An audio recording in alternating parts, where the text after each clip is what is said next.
Earlier, we saw a Special Forces team in action during a training mission. If you'll recall, the leader of the team began facilitating an after-action review immediately following the mission.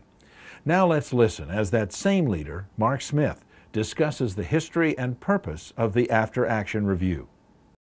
The practice as it exists now probably came into being in the 1980s in the military as a result of officers after the Vietnam War getting together and wanting to reinstitute a lot of these organizational learning practices. And when I say reinstitute, this stuff used to be done 1,000 years ago around the campfire at night. You know, armies would rarely fight at night. Most of them would fight during the day.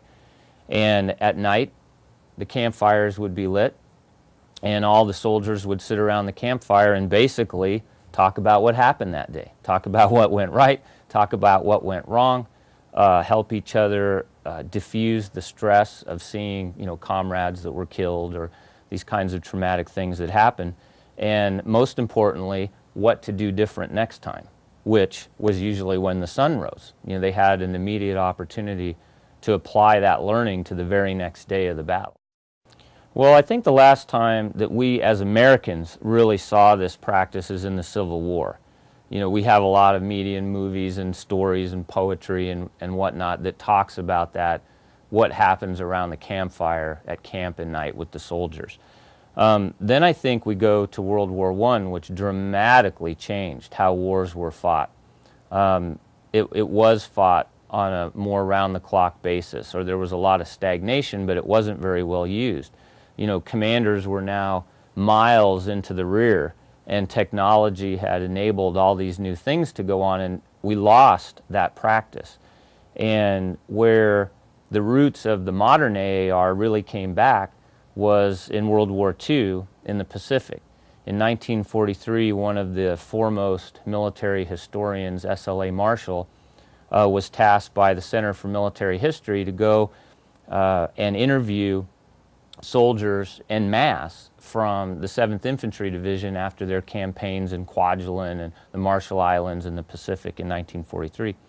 And he had to develop these techniques of how to interview groups, platoons, companies of soldiers as a large group.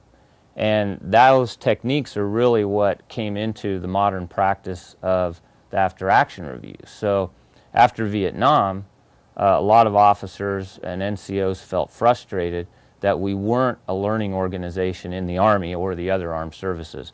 And that generation really rededicated to themselves to bringing back the practice of organizational learning, which is how the after-action review came into being. But essentially, the practice really gained traction in our combat training centers. That's where whole units, 400, 600, 1,000 people would go train for a month or so in a completely virtual combat environment. It's very realistic. You know, you really feel like you're there in this fictional country fighting this enemy, who are some of the best soldiers that the Army has to offer. And the need to continuously improve, because if you didn't improve, you were going to have your head handed to you by the bad guys the very next day. So there's a lot of motivation to improve. And that is really where the practice gained shape, because people could see the immediate results. They could talk about something, they could do it in a professional way, they could go out the very next day and implement it and watch their performance improve. And you can't argue with results.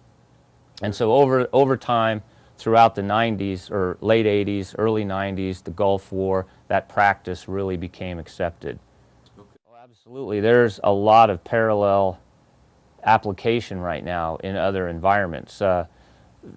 Talking about the Combat Training Center and how we were able to use it to immediately see performance.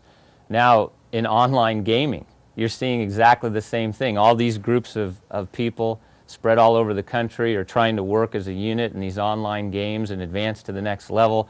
They're getting their butts kicked by the game. You know, they want to improve, and they're literally doing virtual online AARs in order to improve. But BMW Cycle regularly institutes after-action reviews. So you're seeing it all throughout industry, the medical profession. Non-governmental organizations in Africa are patterning themselves off of that learning organization template. Harvard Business School, Dr. David Garvin has written a lot of excellent material on learning in action. So it's really going to many environments and many industries and applications. The return on investment of an after-action review is almost immediate. So as your crew conducts an after-action review on day 2 of a 14-day assignment, you get to go right out the next day and apply that learning. You can decompose what happened on today's assignment, who was where, how did that fit against our plan, what caused those things to occur, good, bad, indifferent, how do we do it again tomorrow, and go immediately out and put those things into practice.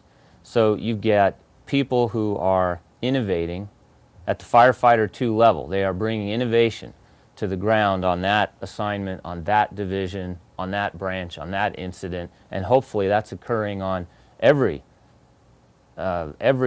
assignment going on that incident.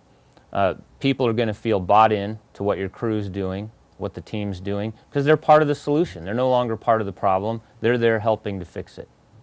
And if you can get 1% better every day in your assignment, wherever it is, whether it's ground unit support leader or you're Trail Pulaski on a hotshot crew, that's got to lead to organizational success.